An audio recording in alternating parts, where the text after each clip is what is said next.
জনতার পাশে এসে দাঁড়িয়েছেন, তাদেরকে সহযোগিতা করার চেষ্টা করছি, আপনাদের এমনই এক দৃশ্যপট তুলে ধরার চেষ্টা করছি। আপু একটু কথা বলুন। জি আপু, আপনি তো একজন কন্টেন্ট ক্রিয়েটর, তো কন্টেন্ট ক্রিয়েটর হয়ে আপনি এই যে সামাজিক কাজ করছেন, আপনার কেমন লাগছে?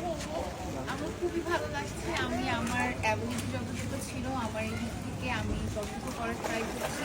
হয়তো অনেক বেশি কিছু করতে পারছি না, বাট আমার সামর্থ্য অনুযায়ী আমি তাদের পাশে দাঁড়ানোর ট্রাই করছি।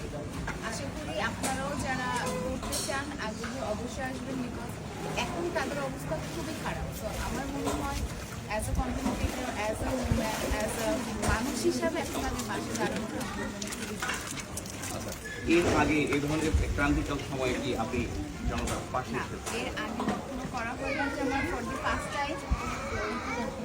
আচ্ছা, আপনার এই ইন্সপিরেশন কোথেকে পেলেন?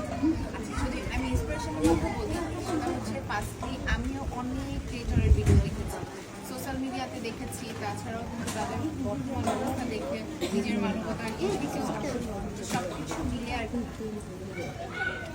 আপনি যে এই ধরনের কাজ করছেন, মানুষের পাশে যে দাঁড়ান, আসলে এখানে অন্যরকম একটা অনুভূতি আছে, বা আপনি এটা নিজে আসলে- দেখছেন যে কি অবস্থা, সেটা একটু আমাদের শেয়ার করতে পারেন। তাদের অবস্থা এখন তো আমি যখন তো দেখলাম খুবই খারাপ। এখানে তারা পাচ্ছে না, থাকার স্থান পাচ্ছে না, এখানে খাবারের সংকট, তাছাড়াও তাদের তাছাড়াও তাদের এখানে অনেক প্রবলেম হচ্ছে।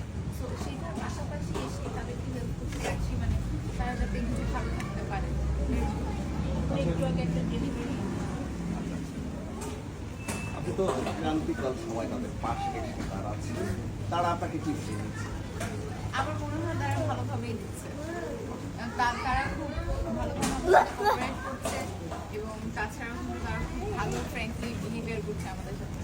আচ্ছা, আমরা দেখছি যে অনেক কন্টেন্ট ক্রিয়েটর আসলে